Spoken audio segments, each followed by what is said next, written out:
Budget का session आता और सरकार ने जो लोकसभा में बजट आया था उसको लेकर के सत्ता में बैठे लोगों ने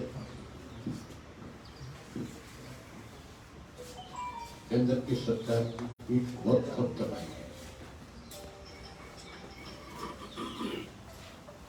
कि बजट जो है किसान के लिए, व्यापारी के लिए, आम आदमी के लिए इस बजट के अंदर बहुत सारी जो है लोगों की मदद की गई, जबकि उस बजट को पूरे को जब आप देखो तो किसान को मिलने वाली सब्सिडी थी वो खत्म कर दी गई। किसान पे हर साल जो पैसा बजट में खर्च किया जाता था उसमें भी पहले के मुकाबले कम कर दिया, जबकि बजट जो है हर वर्ष बढ़ोतरी से आता है। हमारे हरियाणा प्रदेश के अंदर चौटाला साहब जो 2000 से 2005 में चीफ मिनिस्टर थे, 2000 रुपए का बजट था 2000, और आज वो बढ़ करके 3 लाख करोड़ का होगा। इसी तरह केंद्र की सरकार के अंदर भी बजट में हर साल बढ़ोतरी होती है।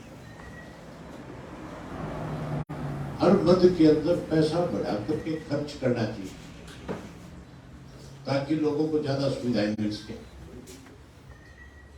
बजाय बढ़ा करके पैसा देने के।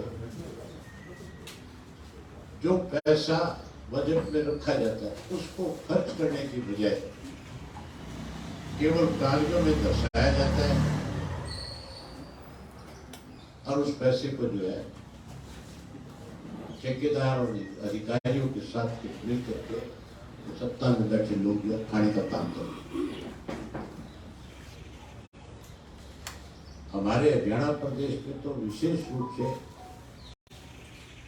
जब से भाजपा की सरकार बढ़ी, कर्जा बढ़ा है और विकास के काम जो है उन पे अंकुश लगे। यहाँ बड़े बड़े घोटाले हुए, इसके लिए हमारी पार्टी ने फैसला लिया कि हम पूरे प्रदेश के लोगों के बीच में जाएंगे, लोगों के बीच में जाकर के इस 8 वर्ष में और कांग्रेस के पिछले 10 वर्ष प्रदेश के हालात किस किस्म के रहे उनके बारे में खुल करके लोगों से चर्चा करेंगे, लोगों को खुल करके बताएंगे कि सत्ता में बैठे लोगों ने किस तरह से इस प्रदेश को लूटने का काम किया। इसके लिए हमने पार्टी के सब साथियों में बैठ करके जब इस पर चर्चा करी तो ये फैसला हुआ कि पूरे प्रदेश के अंदर एक यात्रा की जाए और उस यात्रा के माध्यम से लोगों के अंदर घर घर तक ये बात पहुंचाई है। चौधरी देवीलाल ने इस हरियाणा प्रदेश को जब अलग प्रदेश बनाया था तो उनका मकसद क्या था? वो इस प्रदेश को कहां ले जाना चाहते थे, कहां पहुंचाना चाहते थे। उन्होंने सत्ता में रहते हुए प्रदेश में आम लोगों के लिए किस तरह के निर्णय लिए, फैसले किए, उन्होंने सत्ता में रहते हुए क्या क्या सुविधाएं प्रदान करी, या उनकी नीतियों की जब सरकार बड़ी चौधरी ओम प्रकाश चौटाला जी के नेतृत्व में, तो उन्होंने अपने कार्यकाल के दौरान लोगों को किस तरह से राजनीतिक जागृति पैदा करी और कैसे प्रदेश के लोगों के विकास के काम में सरकार की भूमिका निभाई। हम उसकी चर्चा भी लोगों के बीच में करेंगे। इसके लिए हमने इस 24 फरवरी से परिवर्तन यात्रा शुरू करने जा रहे हैं और जब 24 तारीख से चलेगी, 24 फरवरी से चल करके 25 सितंबर को चौधरी देवलाल जी के जन्म दिवस के ऊपर उस यात्रा का समापन होगा। ये यात्रा चरणों में नहीं चलेगी, लगातार चलेगी। हर रोज 15 किलोमीटर से लेकर के और 20 किलोमीटर तक का डिस्टेंस जो है पैदल चल करके तय करेंगे। रोजाना 5 से 7 गांव जो है, शहर और कस्बे जो टच करेंगे। जहां रात्रि आखिरी गांव जो यात्रा उसी गांव में रुकेगी, वही रात को रुकेंगे और अगले दिन वहीं से इसकी शुरुआत करेंगे। फिर अगले दिन चल करके अगले गांव में जा करके फिर लोगों से मिलेंगे। फिर इसी तरह से इसका पड़ाव आगे से आगे रहेगा। मैं आपको पहला जो चरण है उसके बारे में थोड़ा सा बता देता हूं। 5 अप्रैल तक के कार्यक्रम हमने बढ़ा तो दिया पूरा 25 सितंबर तक का हरियाणा के 90 के 90 विधानसभा क्षेत्र हम टच करेंगे। हर विधानसभा क्षेत्र में एवरेज 3 दिन यात्रा चलेगी। एक विधानसभा क्षेत्र का मान के चलो 15 से 20 गांव हम टच करेंगे पहले चरण। 25 सितंबर को लोगों के साथ बातचीत करके फिर इस यात्रा को चुनाव तक इस पे क्या फैसला लिया जाए उस दिन लेंगे। हम शुरू करेंगे पुराना हल्के से।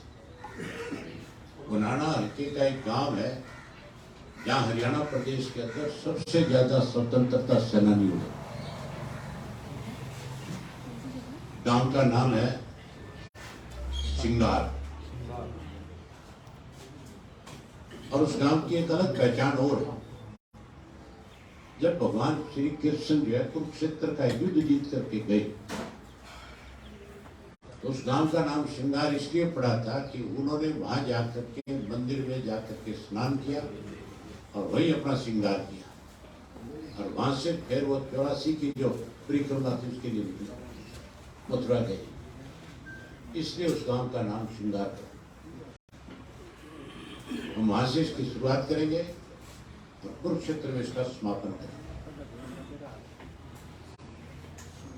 हम 24 फरवरी से 5 अप्रैल तक 21 विधानसभा क्षेत्र कवर करेंगे, जिसमें पुराना है, फिरोजपुर जिरका है, नूह है, हथीन है, होडल है, पलवल है, पिरता है, फरीदाबाद का तिगावा है, बल्लभगढ़ है, बड़खल है, NIT है, गुड़गांव का सोना है, बादशाहपुर है, पटौदी है, रिवाड़ी का रिवाड़ी, बावड़ और कोसली है, महेंद्र का बेलीगढ़, पटेली मंडी है, महेंद्रगढ़ का, नांगल चौधरी है, नारनौल और महेंद्रगढ़।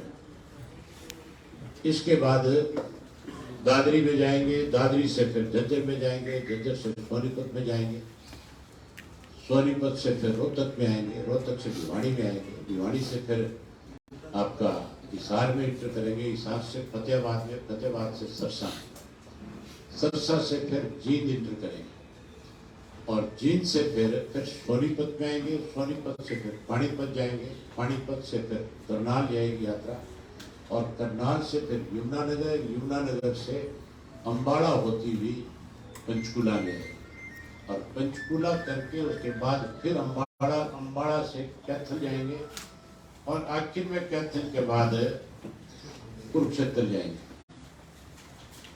ये यात्रा का पूरा रूट रहेगा। विशेष रूप से जो है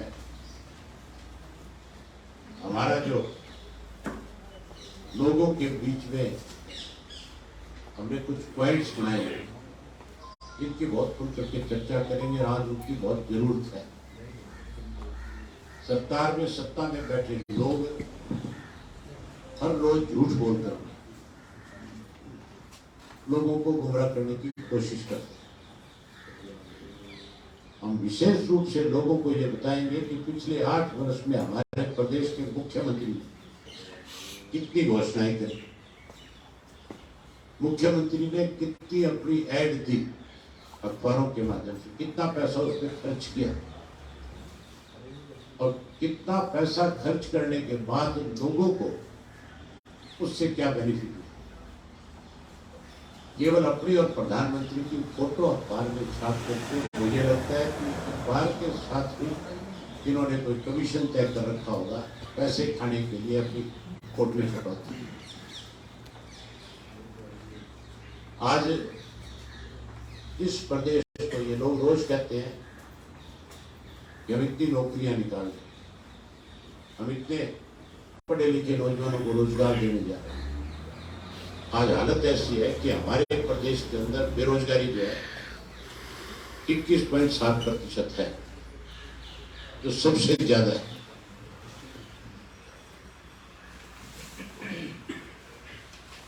कल के ही अखबारों में छपा, उससे पहले भी छपा, इनकी अपनी एक एजेंसी केंद्र की ने रिपोर्ट जारी करी लॉ एंड ऑर्डर के ऊपर। आप लोगों ने उस समय देखी होगी सबने। लॉ एंड ऑर्डर के मामले में अगर किसी प्रदेश का लॉ एंड ऑर्डर अच्छा नहीं होगा तो फिर मान के चलो कोई इंडस्ट्री नहीं आएगी, कोई नया इंस्टीट्यूट नहीं आएगा, ना ही कोई आदमी आकर के एक नया पैसा उस प्रदेश में खर्च करेगा, क्योंकि जहाँ कानून व्यवस्था की स्थिति ठीक नहीं होगी, जहाँ पूरा पानी नहीं मिलेगा, बिजली नहीं मिलेगी, लोगों को सुरक्षा का भरोसा नहीं मिलेगा, तो कोई भी आदमी आकर के इन्वेस्टमेंट नहीं करेगा। ये रोजाना झूठ बोलते हैं कि हमारी सरकार बनने के बाद इन्वेस्टमेंट बढ़ा है। इन्वेस्टमेंट बढ़ा नहीं, घट गया।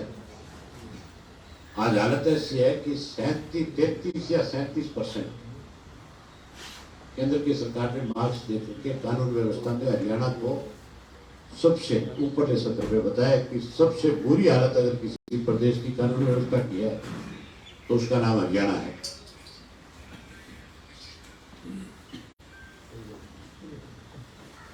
हमारे वक्त के अंदर जब चौटाला साहब चीफ मिनिस्टर थे, तो जब हमने सरकार छोड़ी थी उस वक्त 1600 करोड़ रुपए जो है खजाने में रखे थे। उस वक्त 1600 करोड़ जो अमाउंट था, आज वो 1,60,000 करोड़ से भी ज्यादा है। आज हालत ऐसी है कि 3 लाख करोड़ रुपए का कर्जा है हमारे प्रदेश में। और इस बजट के सत्र में मुझे लगता है वो कर्जा बढ़ करके 3.25 लाख करोड़ हो गए।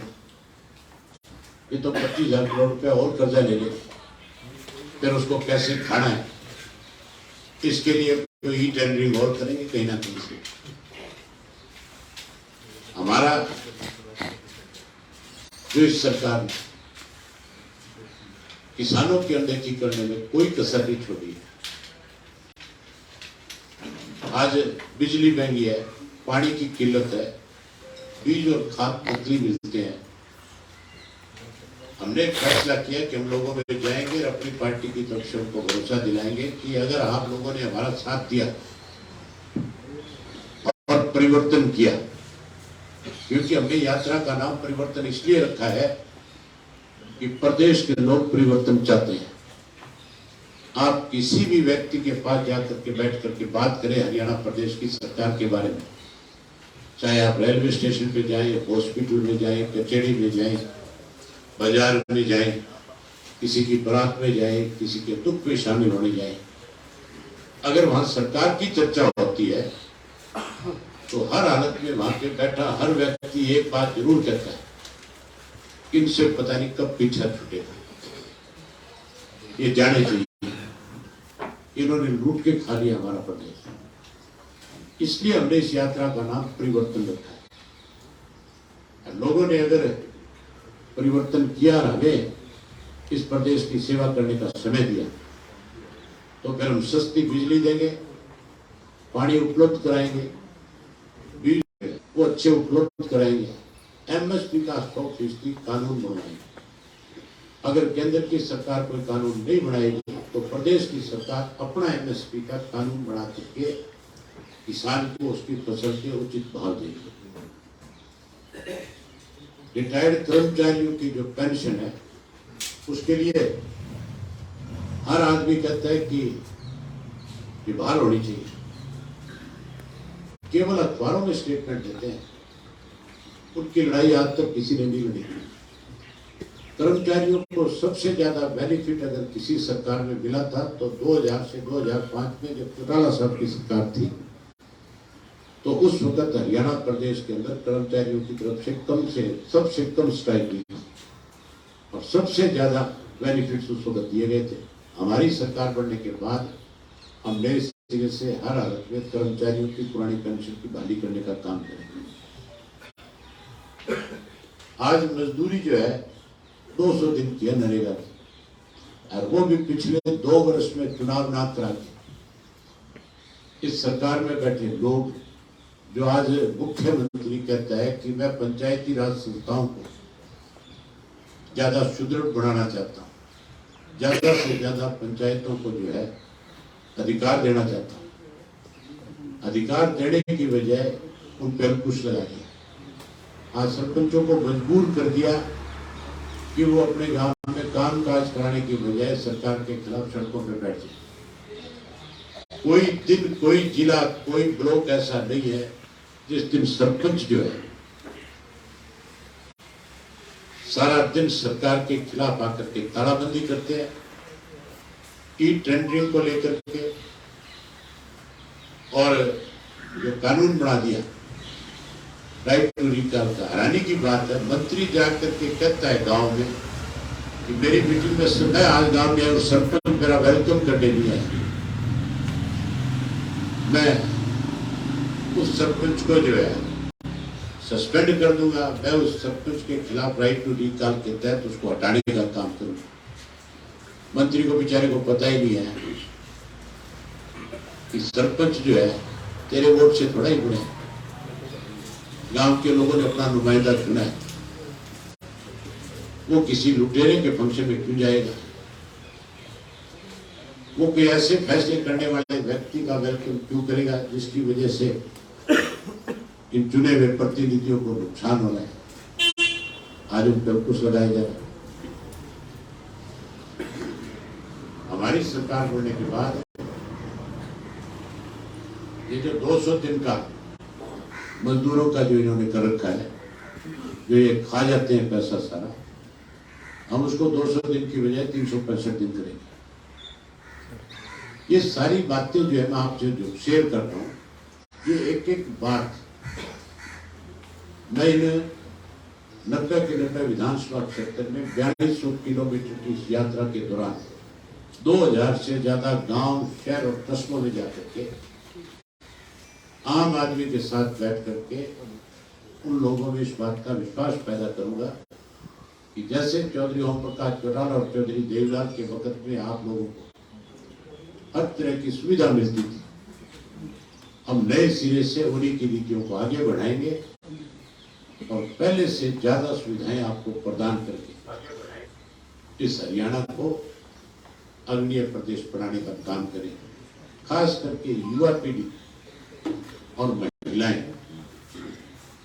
जो आज निराश हैं, हम युवाओं को इस बात का भरोसा 100% देंगे कि युवा को हर हालत के अंदर, पढ़े लिखे युवा को हम रोजगार उपलब्ध कराएंगे, हर घर से एक को सरकारी नौकरी देंगे।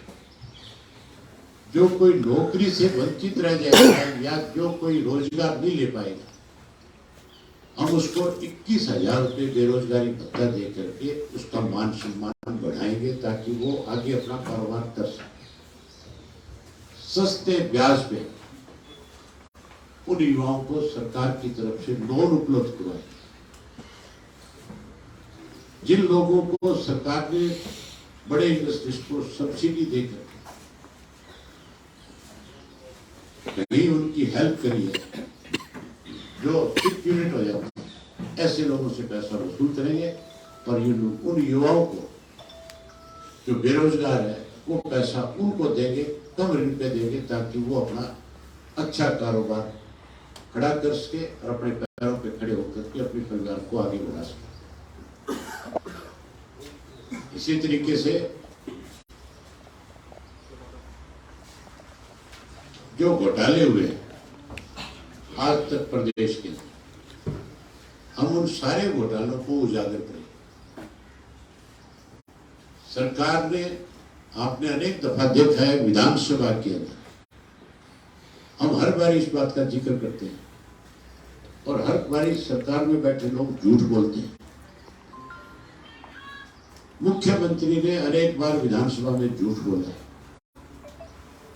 मंत्री तो बेचारे, क्योंकि इनके ऊपर तो आरोप है, वो तो बचने के लिए सारा दिन झूठ बोलते ही है। लेकिन मुख्यमंत्री भी हमारा जो है कहीं उनके दबाव में आकर के उनकी भाषा बोलते हैं। धान का घोटाला हुआ था, इनकी नई सरकार बनी थी, हमने धान घोटाले को उजागर किया था। आज हरियाणा प्रदेश का सबसे बड़ा अगर घोटाला है तो धान का घोटाला है। आज भी 200 रुपए नमी के नाम के ऊपर धान की खरीद पे लुटेरे लूट रहे हैं। मैंने मुख्यमंत्री से ये पूछा था कि आप हमें सिर्फ ये बता दो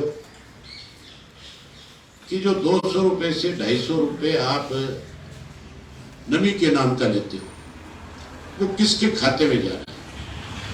सरकार के खाते में आया, मिल मालिक के खाते में गया है, या जो एजेंसी उसकी खरीद करती है उसके खाते में गया है, या किस एजेंसी के पास जा रहा है, या सरकार में बैठे लोग बांट के खा रहे हैं इसको? तो मुख्यमंत्री ये कहता था कि ऐसा कुछ नहीं है।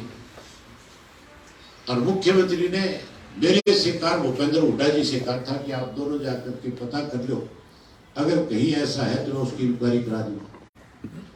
मैं अम्बाड़ा की मंडी में गया था, पत्रकार साथियों को साथ ले गया था, उनके सामने सैकड़ों लोगों ने ये बात कही थी कि हमारे से नमी के नाम के ऊपर पैसा लिया जा रहा है। और मैंने वो रिपोर्ट मुख्यमंत्री को दी थी। आज तक कोई इंक्वायरी नहीं है। ये बहुत बड़ा घोटाला है। आज से ही पिछले 8 वर्ष से चल रहा है। 8 वर्ष से किसान की जेब से पैसा निकाल करके ये लुटेरे खा रहे हैं। उसके बाद गेहूं और सरसों की खरीद में भी और चने की जो तुलाई हुई थी उसमें भी घोटाला हुआ था। इसी तरह आपके लॉकडाउन के दौरान शराब का घोटाला हुआ, रजिस्ट्रियों का घोटाला हुआ, ट्रांसपोर्ट जो है उसमें घोटाला किया, किलोमीटर स्कीम के अंदर इन्होंने घोटाले किए, छात्रवृत्ति जो थी गरीब बच्चों को जो दी जाती है उसमें घोटाले हुए। आज तक किसी एक भी घोटाले की जांच नहीं है। फसल बीमा योजना के प्रीमियम में इन्होंने घोटाला किया, सरकारी नौकरियों में भर्ती के नाम पे पैसा लिया,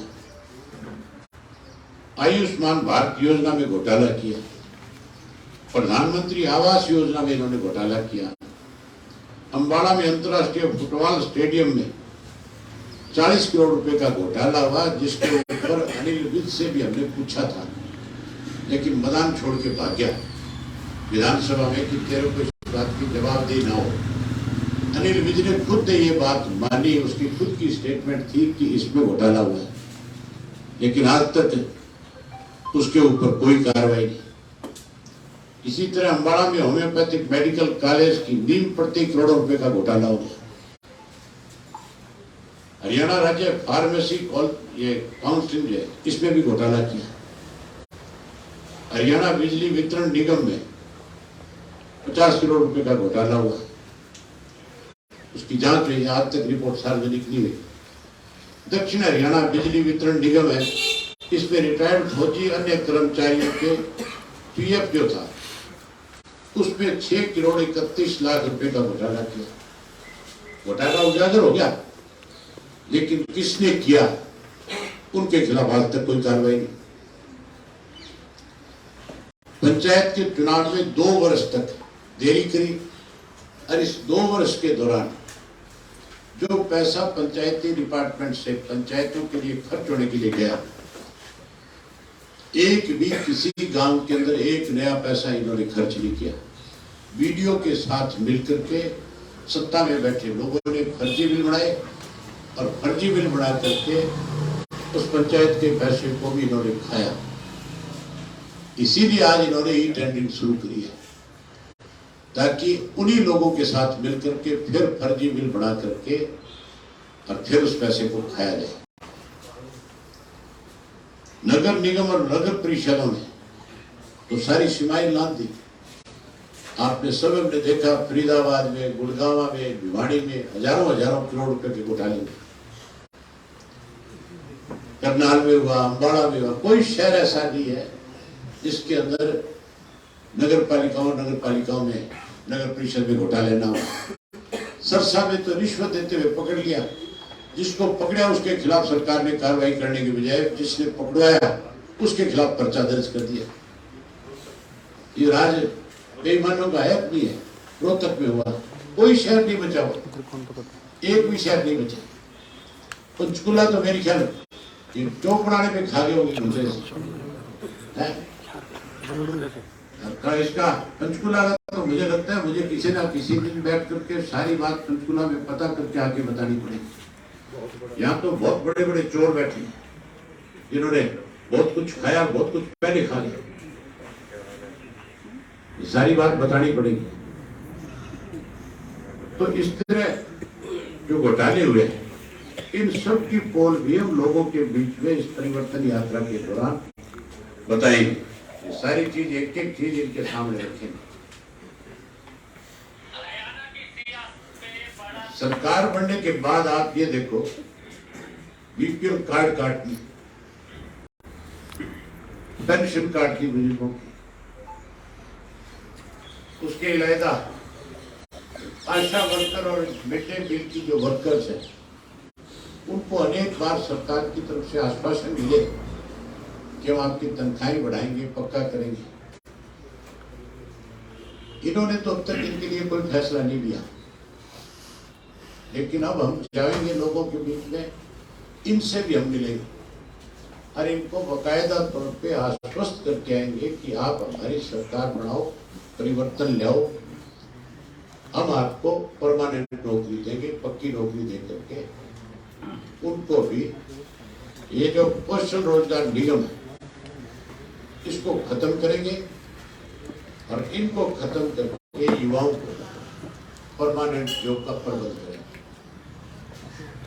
ये सारी चीजें, सारी बातें हम पहले चरण में 25 सितंबर तक 2000 गांव और कस्बों में बताएंगे। उसके बाद 25 सितंबर को लाखों लोगों से पूछेंगे कि हमें अब आगे इस यात्रा को इसी तरह से शुरू रख करके पूरे प्रदेश के 7000 गांव में जाएंगे, शहर और कस्बों में जाकर के लोगों से मिलेंगे।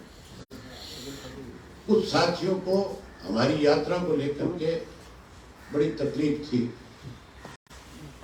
कई तो ये कह रहे थे कि जब तारीख तय हो जाए तो हमें भी बता दें। कुछ चाहते हैं उनके यहाँ पे बता जरूर देना कि 24 से यात्रा शुरू करेगा और 25 सितंबर को खत्म करेगा, सारी जड़ें खत्म करेगा।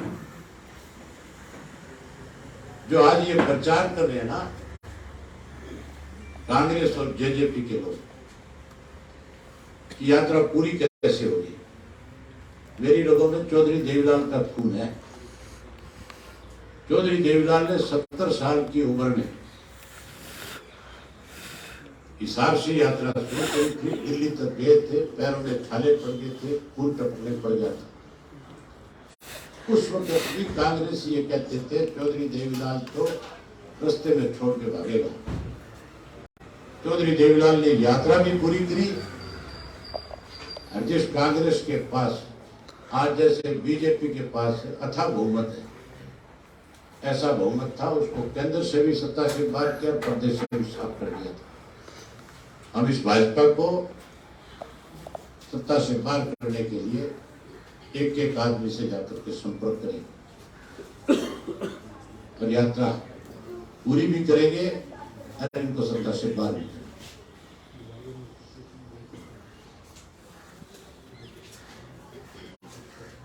कोई और आपके कोई सवाल करना हो तो करो।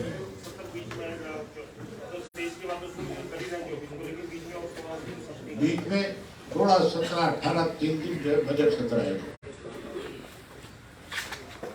उन 3 दिनों में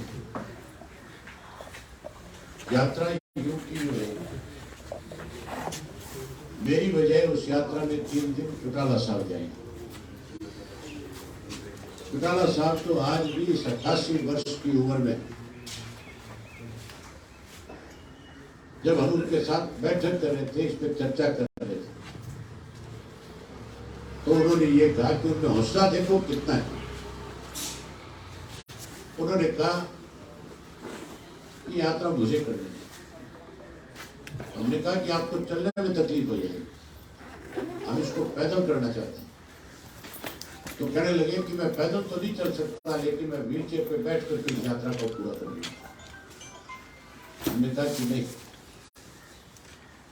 आप हमें सिर्फ आशीर्वाद दो, हम आपको जिस तरह का हरियाणा आप देखना चाहते हो उस तरह का हरियाणा आपके आशीर्वाद से उस जगह पे जाकर के आपको खड़ा करके दें। ये 3 दिन जो बीच के है, इन 3 दिनों में चौटाला साहब उस यात्रा में पूरी उसमें आप पूरी यात्रा नहीं करूँगा। मेरा कोई कोर्ट की डेट होगी तो उस दिन यात्रा, हम ये नहीं है कि यात्रा को उस दिन नहीं चलाएंगे, यात्रा चलेगी। मुझे कोर्ट जाना होगा, मैं 2 घंटे जाकर के फिर यात्रा में शामिल होगा।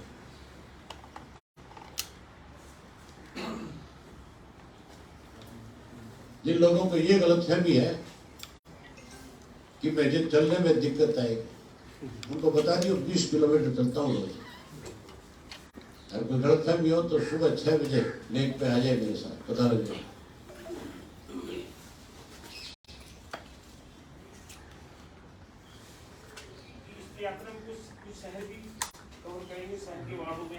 सारे 90 के 90 हल्के करूंगा ना। हर हल्के में मैंने बताया कि एवरेज नहीं, मैं आपको बता रहा हूँ कि इसमें शहर और कस्बे कवर हो गए। मैं हर विधानसभा क्षेत्र में एवरेज 3 दिन लगाऊंगा। उसमें जो शहर के विधानसभा क्षेत्र है वो भी आएंगे जिनमें 3 दिन लगाऊंगा, और इसमें कस्बे भी जिन हल्कों में है वो भी आ जाएंगे, वो भी कवर होंगे।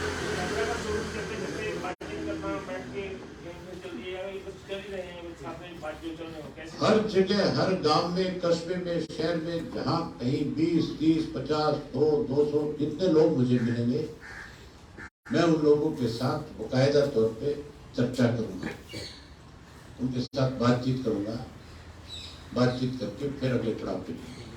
आम लोगों से ही मुलाकात होगी? आम लोगों से नेता या कोई और पार्टी का? कोई और नेता, पुराने नेता या कोई पार्टी का कोई नहीं, आम लोगों से, जो आम मतदाता है, आम आदमी हमारे प्रदेश में, उससे जाकर मिलेंगे, हर व्यक्ति से मिलेंगे।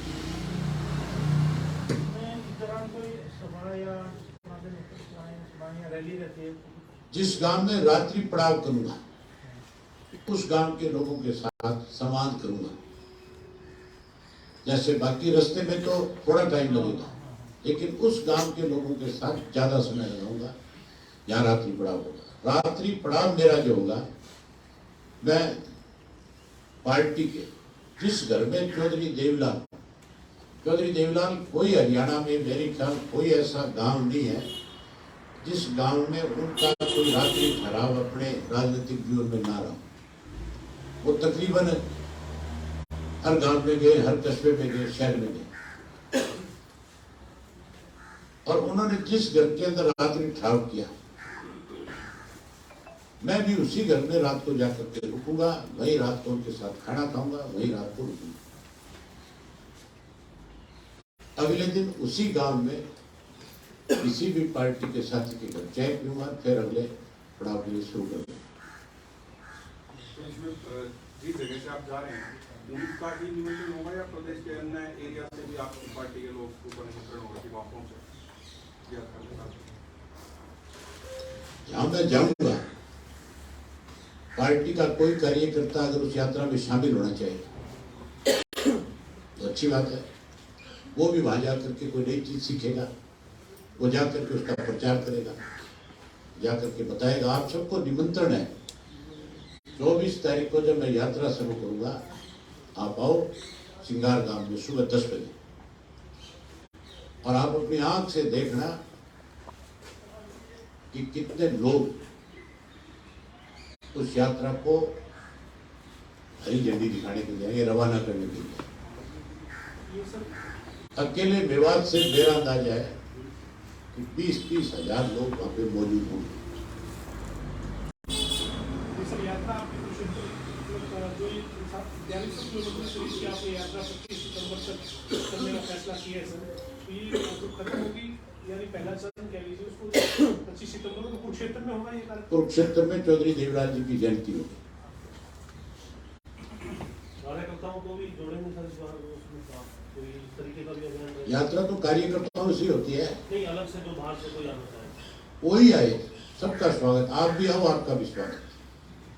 मैं तो चाहूंगा कि आप भी जरूर आए, ताकि आपको यहाँ बैठे जो फीडबैक मिलती है, जो फीडबैक आप जाकर के सर्वे में दोगे, उसमें रात और दिन का अंतर मिलेगा।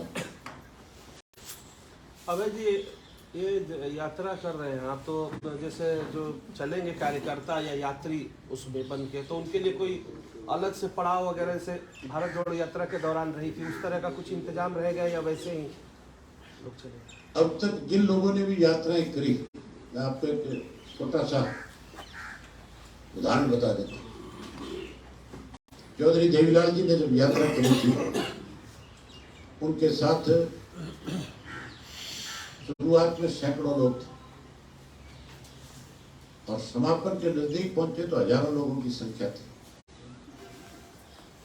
उनके साथ जो यात्रा में चलने वाले लोग थे, उनका सबका ठहरने का जो बंदोबस्त होता था, जिस गांव में रात होती थी, गांव के लोग करते थे। खाने की व्यवस्था भी गांव के लोग करते थे, और उनके ठहरने की व्यवस्था भी गांव के लोग करते थे।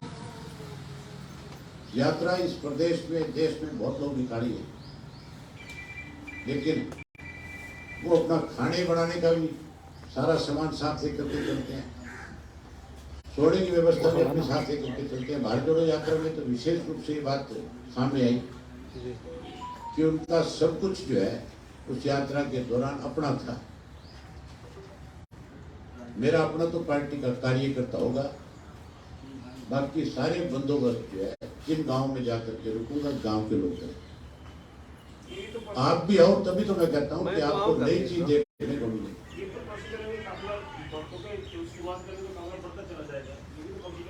अब बढ़ेगा, लेकिन चौधरी देवलाल की इतनी बड़ी पहचान है इस प्रदेश में कि मेरे साथ अगर हजारों लोग भी हो जाएंगे तो उनको भी कहीं ठहरने में, खाने में कोई प्रॉब्लम नहीं आ सकती। लुटेरों को तो कोई रोटी दे ना दे, मुझे रोटी की कमी नहीं है।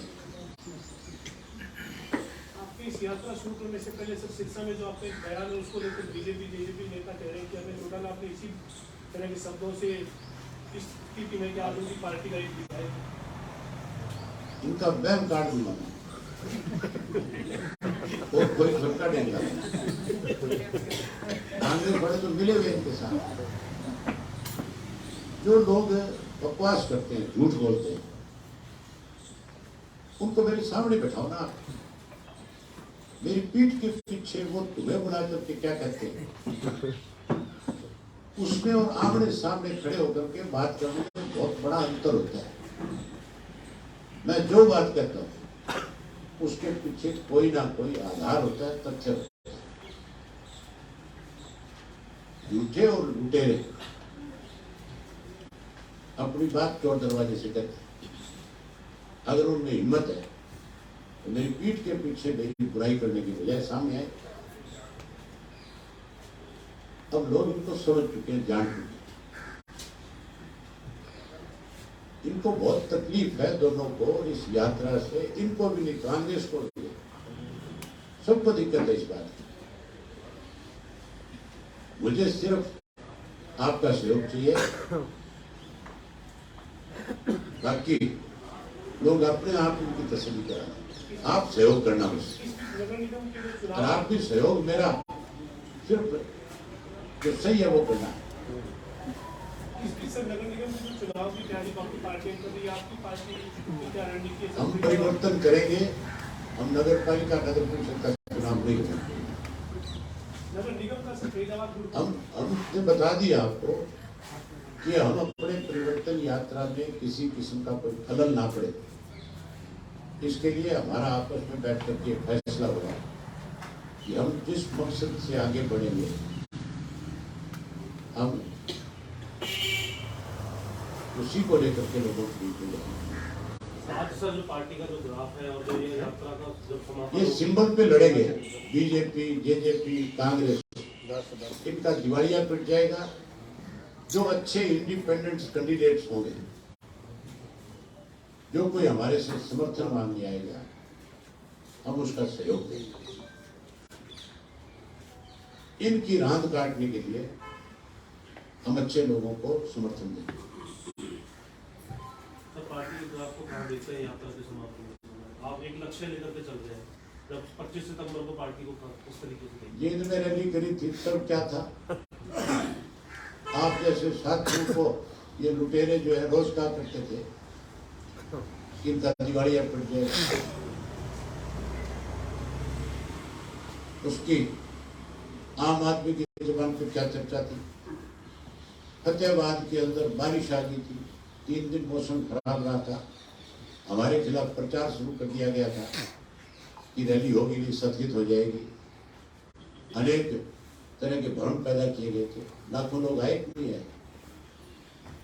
कुरुक्षेत्र के अंदर जिस मैदान में हम रैली करेंगे वो छोटा पड़ जाएगा, आपको जरूर बुलाएंगे उसको, उनको भी बुलाएंगे जिनके गलत फहमी है, उनको भी कहेंगे आ जाओ, देख जाओ, गेड़ा काट के चारों तरफ। स्टेज में तो लोग चढ़ के मारेंगे जूते। सर किस संदेश स्लोगन के साथ यात्रा शुरू की? कोई स्लोगन होगा? परिवर्तन। आप भी रोज सुबह उठ करके एक मैसेज करोगे परिवर्तन, ठीक है? ब्लॉग खोल किसी को भी करोगे उसमें लिखोगे परिवर्तन। मैं देखूंगा, चेक करूंगा, करोगे तुम। मेरा ब्लॉग खोल देना करूंगा। हैं? ये अपने इसके ऊपर जो हमारा रूट है कि कहाँ से चलेगी, कैसे कैसे जाएगी यात्रा, वो आपको थोड़ा सा जो हमने तैयार किया वो दिखा देंगे। बाकी सारा तैयार करके आपको उसके लिंक भेज देंगे। एक बार दिखा दे भाई तू इसको।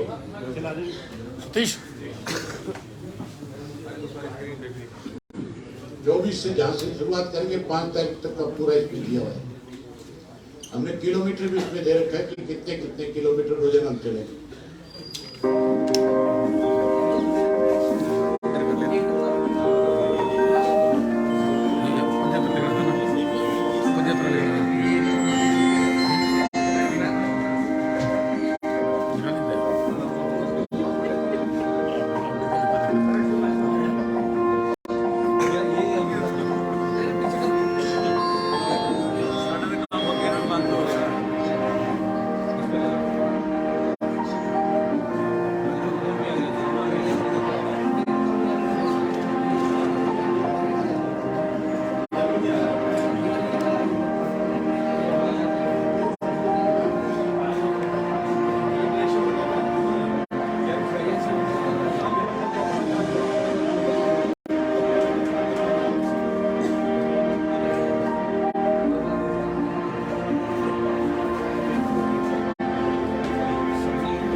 जाएगी थी।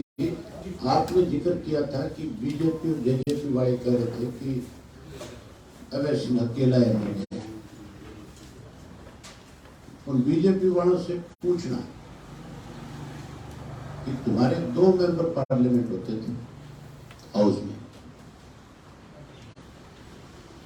90 के, आज सत्ता में है नहीं है। किसी भी राज्य में सरकार नहीं होती थी, आज कई राज्यों में सरकार है ना, लीडर एक ही होता है। उनको ये बता देना चौधरी देवीलाल ने उनके साथ जितने भी एमएलए थे सारे भाग्य थे, भजनलाल खरीद ले गया था और उन्होंने प्रदेश में और देश में दोनों में सत्ता का परिवर्तन किया था। इन लोगों ने मेरे कुछ साथियों को लालच दे करके अपनी ताकत बढ़ाने की कोशिश करी थी। उनको ये जरूर बताना कि मैं दोबारा फिर 2024 में इनको सत्ता से पार करूंगा और इंडियन नेशनल लोकदल पार्टी की सरकार प्रदेश में बनाऊंगा। परमात्मा इनको उम्र दे, ये जिंदा रहे। आपके माध्यम से फिर आपको भेजूंगा पूछने के लिए कि जाओ बता के आओ क्या वैसे अकेला है या प्रदेश उसके साथ बढ़े। फैमिली आईडी का मुद्दा भी चल रहा है। कल आम आदमी पार्टी प्रेस कॉन्फ्रेंस पर कहा कि जो गलतियां ठीक की जा रही है। फैमिली आईडी के लिए एक बता देता हूँ, सबसे बड़ी दिक्कत फैमिली आईडी में खड़े आदमी क्या आती है। जिसके फैमिली है ही उसकी आईडी कैसे बने। मनोहर लाल खट्टर से पूछ जाकर के तेरी फैमिली आईडी है, फिर से पूछ तेरी फैमिली आईडी है। इस तरह से प्रदेश के लोगों को परेशान करने के लिए इन्होंने अलग अलग तरह की आईडी बना दी। हमारी आईडी आधार कार्ड है, अगर हमारा आधार कार्ड बन गया तो हमारी आईडी अपने आप बन गई। ये रोजाना लोगों को गुमराह करने के लिए इस तरह की आईडी बना करके परेशान करते हैं।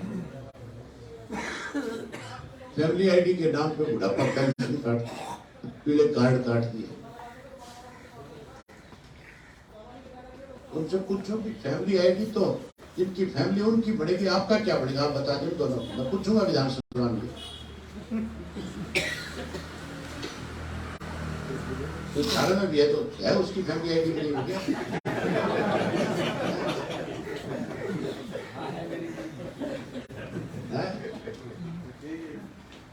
हमारी तो ठीक है, धन्यवाद। आओ चाय पिलाता हूँ।